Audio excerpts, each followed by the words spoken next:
Hi, welcome. This is Dr. John DeMartini. This is one of the most amazing and inspiring shows that you can listen into. If you want to be on the edge of your seats, if you want to open up your heart, if you want to expand your mind, and you want to meet incredible people, stay tuned because you're just about to experience a transformative radio show that will change your life. And you're listening to the Dr. Pat Show that's coming up right next. The following audio is via a Skype call. Welcome to the Dr. Pat Show. Talk radio to thrive by. Powerful, inspiring, and coming to you live, bringing you stories of people like you and me, busting through and living life full out. Get ready to dare to wonder what your life would be like if you knew you could not fail. Hey, everybody, welcome back. Welcome back. Thank you all for tuning us in and turning us on. You know, a little bit ago, I had the opportunity to have a very, very short interview with Lauren Marino. And the interview was about the book, her book, What Would Dolly Do? How to Be a Diamond in a Rhinestone World. And I was so taken aback by not only Lauren, but by the book and by the message. And one of the things that I remember is growing up with a mom, first of all, who was from the South, and second of all, who so loved Dolly Parton and anything about it. And so any conversation about it, anything, any quote, any saying, any song, and, you know, when I think about this and I think about how much my mom, born in a very, very small town, and my grandparents living in a town, y'all can look it up, Victoria, Virginia, and what it meant, what are some of the values, what happens when you've grown up in an arena like this. And so those of you that listened to the last show, you heard me share a little bit about my mom's wisdom, a woman who had her first child at 12 and her second child at 13. But today, we're looking at what does this mean? What is it about telling this story that is so important to hear? But this is what Lauren does. You know, before her career as a writer and a collaborator, vice president, editorial director of Gotham Books, and she was a founding editor in 2001. So think about publishing multiple bestsellers. Think about publishing them in a variety of categories. And think about how immersed one gets in the world of writing, publishing, ghostwriting, and being somebody that knows how to take the written word and tell a story. Now, here's how this is so relevant to the world we live in.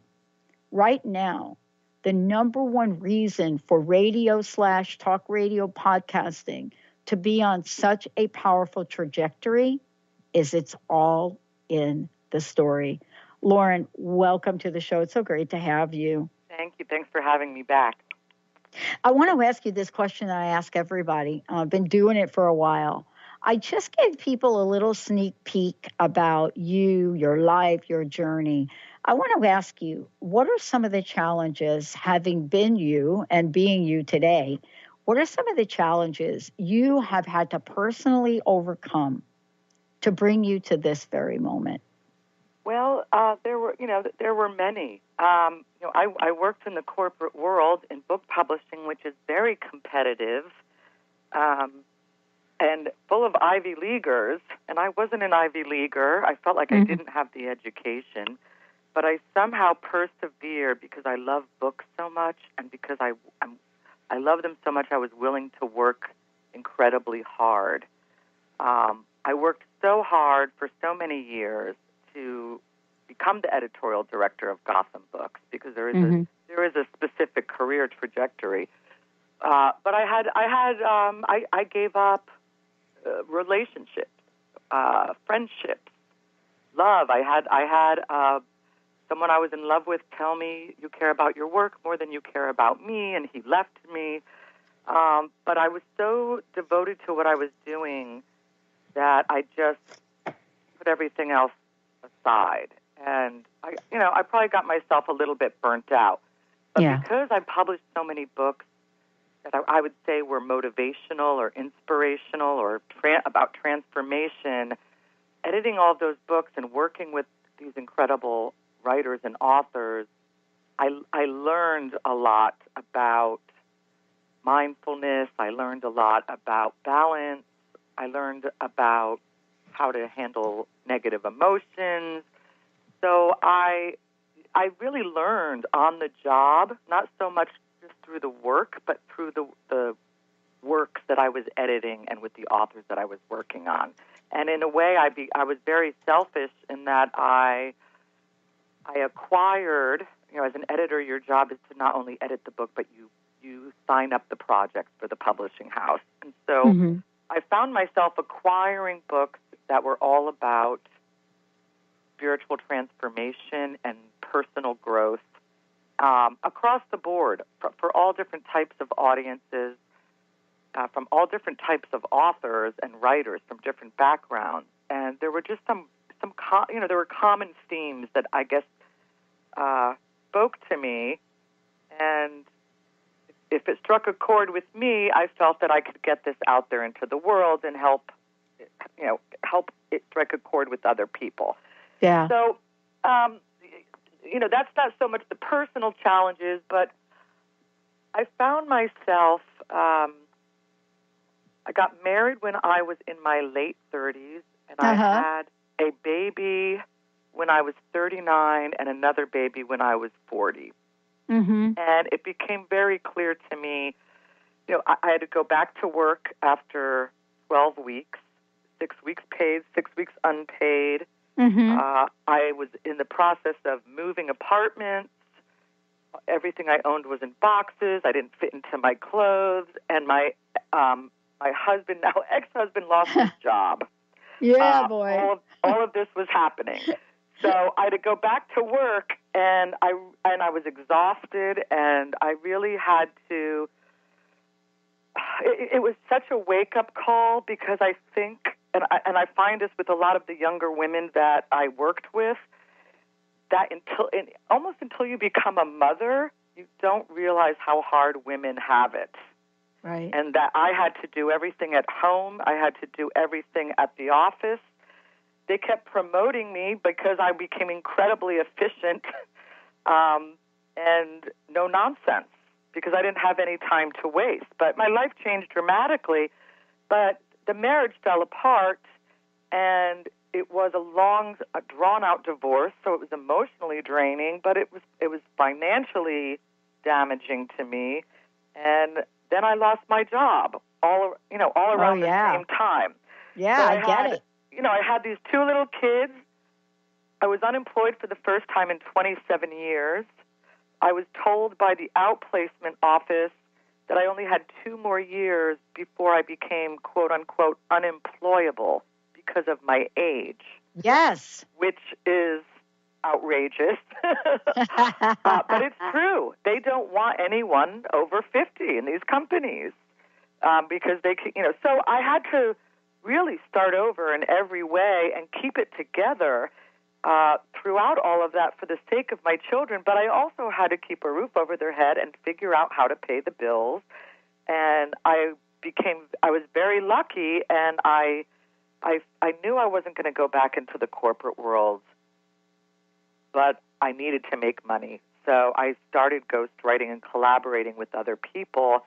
But there were a couple of very rough years where I was making a fraction of what I had been earning, and I had to cut way back. I had to cut way back on my expenses. I had to give up a lot of things in regards to my lifestyle. I never, didn't know when the next check was coming in. It takes a long time to get paid when you're freelancing. Writing is really hard work and time-consuming. Yeah. So there were a lot of challenges. Fighting with the ex-husband throughout all of this, and trying to keep these kids, on the straight and narrow, and not have them be too devastated or aware of what was going on. So those were all of the challenges. And I think I had a particularly rough time where I really didn't know where my next check was coming from. And I think I told this story a little bit last time. Yeah. But Dolly Parton kept kind of showing up in my life. And I grew up in Cincinnati, and I was a huge fan of hers. Country music is very big in Cincinnati. And I had gone and seen her as a child, and it was it was almost a spiritual moment. To me, music really is a spiritual experience. And I like to see music by myself because it's almost meditative, and I really get into the message of the music. So as a child, I loved Dolly. I then saw Kristen Chenoweth on Broadway for her one-woman show. My friends came up to visit me to cheer me up because I was really falling into a deep depression. And they took me to Kristen Chenoweth, who did a monologue about how Dolly Parton was her role model growing up and that she didn't have any strong female role models. She wanted to be Dolly Parton. And then she sang Little Sparrow, which is such a simple song, lyrics-wise, but the emotion that Kristen sang it with just knocked me on the floor, and I started sobbing in the theater, and I said, I have to go. What was that all about? Why is it resonating with me in such a powerful way? And it's really all about I am not that little sparrow. I can be strong. I can bounce back. I mean, that's how I guess I interpreted the song. And I just started researching Dolly, and it was I found out so many amazing things about her. I don't think a lot of people quite know how much she has accomplished. Oh, no, they don't. The obstacles that she had to overcome, and what she has contributed to the American songbook, to the culture. But she's also a huge philanthropist, and she gives back. She's one of the biggest literacy advocates in the country, really in the world, with her Imagination Library. Oh. And she's 72, touring around, still doing new things. And I said, you know what? If I'm going to turn 50 and here I am starting over and I don't know what's going to happen, if Dolly can keep doing that over and over, so can I. And absolutely. If she can keep reinventing herself every decade and exploring new avenues and going into different parts of her professional life, so can I. And it's a learning curve, but she inspired me to do it. And so the incredible joy is that I've been writing in journals and writing like little books since I was a tiny child, since I learned to read and write. I've always been a writer. But I had a 27-year career helping other writers get their words out into the world. So the Dolly book, my book. So for me to be a published writer at 50 years old, to pay homage to a woman who inspired me to write about her, it just worked on so many levels. She helped me fulfill my own dream of being a published writer through her lessons. Yeah. So let me tell you why I love what you're talking about. My friend Ruby Betty does a regular show with us, and we were talking about the power of recalibrating in the cosmos. Dolly Parton is one of those people that I'm a girl from the Bronx, New York, whose dad happened to remarry after my birth mom passed away. And he married this woman, this amazing woman, Doris Glover, who absolutely was not only from the South, but you heard my story. Yes. So I got to grow up. I am the most least likely person that you will find that absolutely adores country, old school, Merle Haggard, country, right? Old school. Dolly Parton. The biggest fight my dad and my mom ever had that I witnessed was over Dolly Parton. What was the fight about? So let's think about this for a minute. So what does it say about, I know what it said about my dad, because I know what the fight was over. But my mom, so aligned with her struggle, Right. her perseverance, and oh my God, am I going to get choked up here when I talk about this? Mm. Woo, boy. She'll do that to you. I can't. I'm thinking about this, and I'm thinking about my mom. We were 3 girls, and my mom would have us sing songs together as girls, like lip sync, but sing. Right. Because she wanted us to establish a level of self-esteem and confidence. Sure. And I remember we would get a bunch of songs. She would have an album, because records. Okay, we're talking records, folks. For you, just go back and Google this now, and you'll find, they can Google Jolene, the album, right? Oh, absolutely. Right, yes. Okay. If you Google the album, which my mom had, right? There's a little song on that album that she had the 3 of us girls sing. So we had to learn 3 songs one month. One of them was Connie Francis' song, Who's Sorry Now? Oh, I love My it. mother must have been feeling a little like I don't know, lovesick. Who's Sorry Now? And then I Will Always Love You. Oh, yeah. I could not sing a lick. Could not sing a lick. But what my mom was telling us, and I want to ask you about this, she was telling us about a woman who never gave up. Right. My mom knew more about Dolly Parton as I look at this now, even as we grew older together and she passed away very suddenly. She knew so much about this woman, her journey, but she was also acutely aware of how the public would criticize her. Yes. And I want to ask you, from what you've written in this book, can you bring us fast forward to how Dolly's messages are so relevant to the world we live in? And boy, you did a beautiful job. By the way, the book is What Would Dolly Do? And I would love to give a copy of this, Benny, right now. 1-800-930-2819. You did such an amazing job. I want to talk about today and Dolly's messages for today's world. Sure. Yes. Isn't it more meaningful? Aren't her messages more meaningful now than they've ever been? I think so. So, because the world is in a difficult place, and the country is in a very divisive state. And she started out in the early 1960s, and here we are in 2018, and women are still struggling with the same issues that Dolly had to deal with. There's still, women are still fighting their battles and have to work harder to get paid less. And, interestingly enough, Margot Price, who's the new up-and-coming or has already arrived, they call her the new Dolly Parton. She has a song out called Pay Gap. And it's all about, pay gap, why are you cutting my dollars in half? Oh. And it's about her as a country music singer. Why is she getting paid less than the men in the same profession? So some of it, it's about what Dolly was doing was saying, I want to own all my own songs. I'm not going to give them away. I value what I do. I'm going to work hard.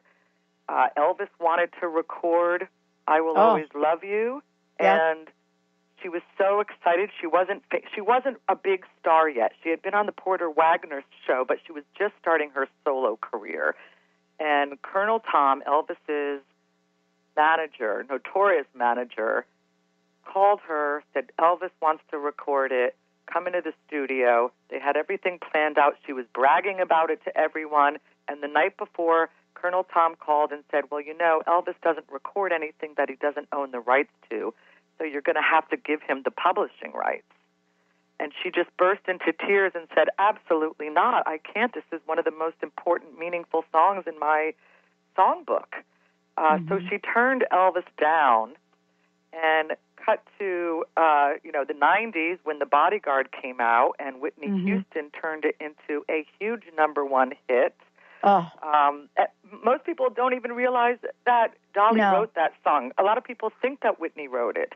But it was a number one best-selling hit on the country charts and the pop charts several times over the course of 40 years. So by sticking to her values and her determination to succeed and knowing her value and knowing that her work was valuable, she turned down Elvis Presley, the biggest star of the time, and it paid off for her. It paid off for her financially, but it paid off for her spiritually, too. And many people have since recorded that song and interpreted it, and it's a beautiful, beautiful song.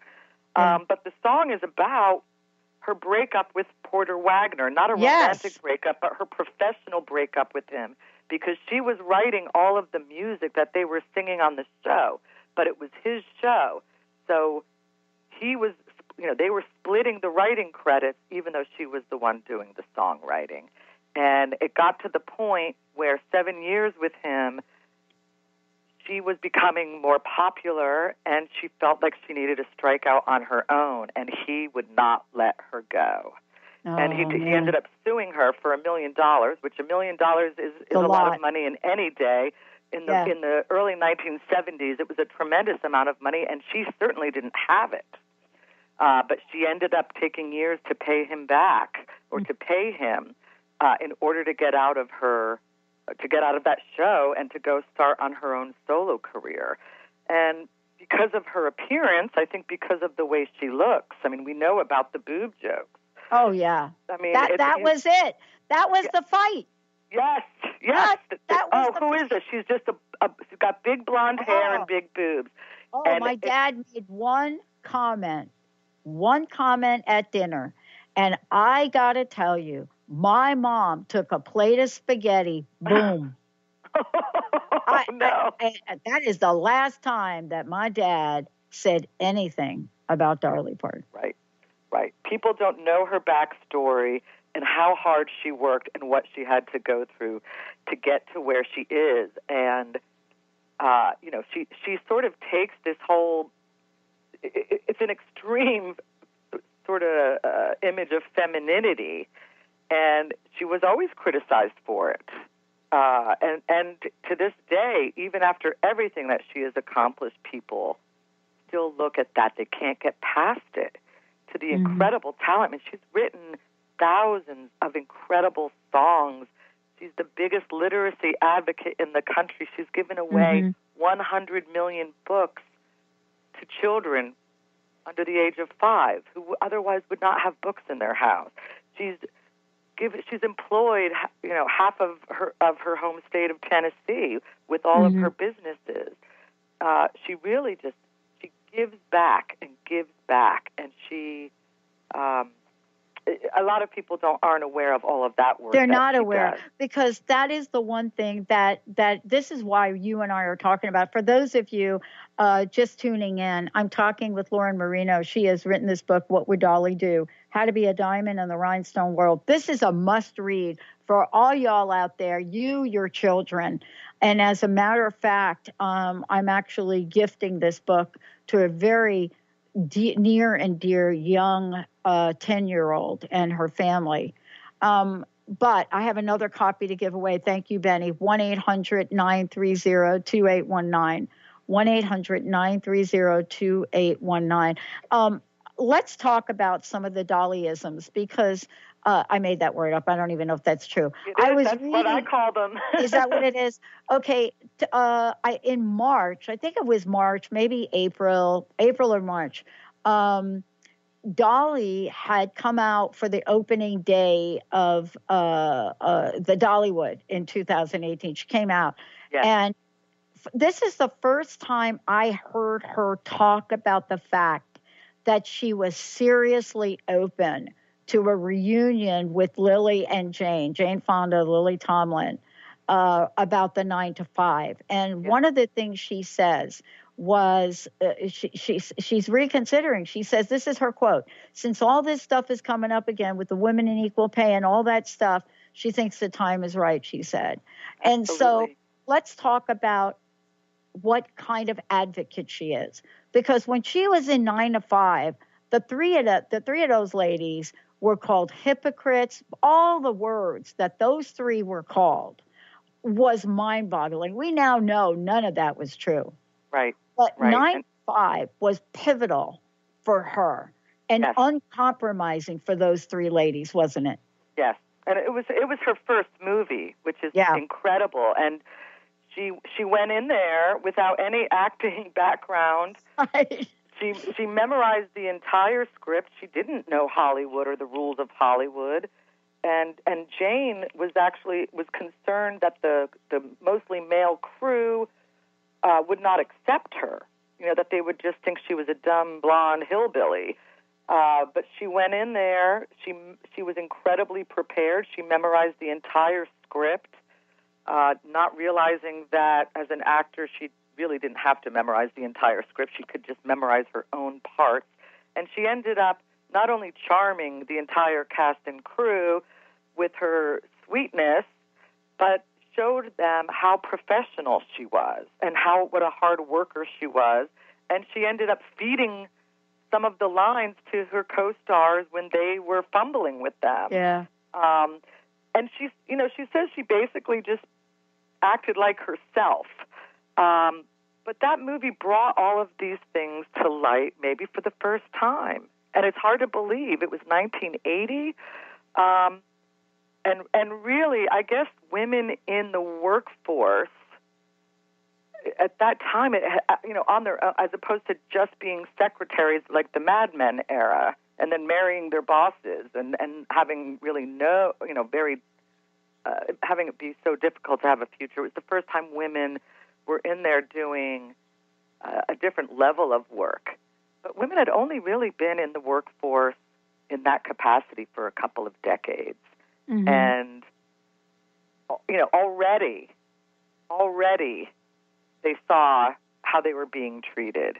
And that culture still exists today in many industries. And we don't need to get into Silicon Valley and the 17%, of programmers are women and the rest are men. But it's. Oh, yeah. And let's be clear. The latest statistic just came out about women in construction under-earning 48%. So it's everywhere. Yes. But, here's the thing that I love. My mom, here she is in New York, Italian family, my dad, her two daughters, then there's me. And she had to battle the fact that she was a Southern girl. And Dolly has said this, and my mom has said it, and I can hear her right now, just talking right now, I can hear her. Dolly would say, listen, I'm proud of it. I'm proud to be a Southern girl. And I grew up being born in the Bronx, also saying, I'm proud to be a Southern girl. Yes. And my stepmom stopped me one day, and she said, honey, you gotta be proud to be a Bronx girl too. So she would say, honey, you can be a Bronx Southern girl. That's it. That's what you are. You're a Bronx Southern girl. And then my two sisters were like, oh no, she can't be a Bronx Southern girl and no Southern girl. So they're like, Mom, but I'm in the Bronx. So are we Bronx Southern? My mom says, yeah, girls. Y'all are Bronx Southern girls. And that was the end of that. Right. But do you have a favorite Dolly quote, though? I mean, I'm so reminded about all this stuff my mom would say. But what is it about Dolly that holds so close to your heart today? What is it about her? I feel like when I was reading her biography, her autobiographies, or watching her being interviewed, when I was doing all of the research for the book, first of all, she's a writer. And people, again, they don't necessarily think of her as a writer. She's an incredible writer. And not just of songs, she writes all sorts of things. Now, she hasn't published a lot of them yet, but maybe someday we'll have the privilege of seeing what she's written. But she has she has a way of taking words and having pithy, smart saying, from don't be so busy making a living that you forget to make a life. Yeah. I think my mother got me a little pillow like that goes on the doorknob back in my 20s that said that because I was such a workaholic. And I had no idea that it was Dolly who had come up with that. Mm-hmm. But also, if you want the rainbow, you have to put up with the rain, which is absolutely true. I think a lot of the things that she talks, that like her Dollyisms, her quotes, are really about understanding the balance of life, that there's good things that are going to happen to you, there are bad things that are going to happen to you, and that's just part of being a human being, and that you, when you're aware of that, you can ride through the rough times a little bit better. You know, you always know you can come out of it, and that things will eventually improve. Yeah, I know the one that my mom grabbed onto was something like, you know, like my mom would say, "Listen, girls, listen. This is the way it is. If you want the rainbow, you got to sit. You got to be willing to just hang in there and put up with the rain." And I know that was a Dolly quote. I didn't know it till later. Yes, right. I didn't know it till later. But there are so many of these beautiful, beautiful insights to life. And you've done such an incredible job in capturing them in this book. Thank you. Thank you. I mean, it's because I was inspired by her. I truly was. And I was sad to have to stop researching her, and I was sad to finish the book because I was so happy writing it. And it really turned my life around, writing about her. She's my role model. I think she's a lot of people's role models. I've gotten a lot of emails or Instagram texts from various people who I don't know who have read the book, and they say, there was a hairdresser in Louisville, Kentucky, who sent me a message and said, "I have always looked to her as my role model of what it means to be a professional." And you know, she always says in the book, I talk about it, but she says, be a professionalist. Meaning somewhat perfectionist, but always be professional, always show up on time. She talks about running businesses, but a lot of her Dollyisms, yes, there's the how to succeed in business, but to me, you know, the subtitle of the book comes from one of her quotes. It's hard to be a diamond in a rhinestone world. Mm-hmm. And I think in the age of reality television and internet and Snapchat and Pinterest and social media, people like rhinestones. You know, it's like they're fast, they're digestible, they're shiny for a second and then they disappear. But a diamond is forever, to use the commercial quote. You know, a diamond becomes a diamond through intense pressure. So the more pressure, you have to earn that to become a diamond. Yeah. And that's what she's saying, is that, you know, when we live in a world where the sort of shiny and the shallow are what is valued, it's not easy to stay true to who you are and to stay authentic and to really dig deep and to develop a spiritual life and to be kind and loving and to give back and to keep working hard day after day no matter what and taking care of your family and having people in your life that are valuable to you no matter how successful you become. She has become that diamond. Yeah. She really earned it, and that's what we need more of in this world. We need more people who are willing to go through. It's the hard way. I know. Well, listen, before we kind of zip through this, I want to please tell folks your website and also how they can get a copy of this book. I just love it. And by the way, to this day, rhinestones are part of my wardrobe, and I know they came from my mom dressing us three girls up. Every outfit had to have the rhinestone. I know she got it from Dolly. I know it. I love it. I know it. But you can ask any one of my friends. I got rhinestone ear. You just name it. But how can people find out more about you Lauren, how can they get a copy of your book? How can they find out about the work that you do? All of the above, please. Well, my website is www.laurenmarinoeditorial.com. So it's laurenmarinoeditorial.com. On there, there is a page devoted to What Would Dolly Do that has a description of the book and a link, and from that link you can buy the book. There's also a contact page where my email address is, so you can contact me if you want to. And it describes my career, and it shows a lot of the different books that I've edited or collaborated on over the years. But the book it's in bookstores all across the country, Barnes & Noble, Amazon, Walmart. You can buy it online at Urban Outfitters. It's not in the physical stores. But I know the independent booksellers have been terrific and have been taking a lot of copies. Books A Million. So it should be available anywhere. And, when all else fails, you can always go to Amazon. Is easy. One click and you'll have it the next day. What do you think is, last question, what's your personal message? What do you want to leave us with? And what do you think is Dolly's next move?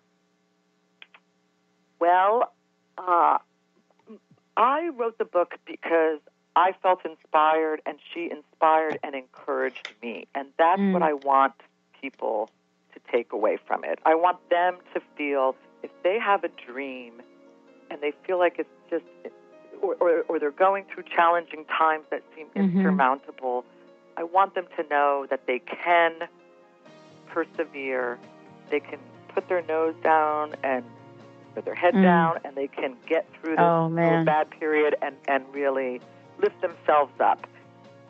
I love it. Lauren Marino, I'm Dr. Pat. If you missed any part of this, it'll play tonight. Hey, everybody, we'll see you next time.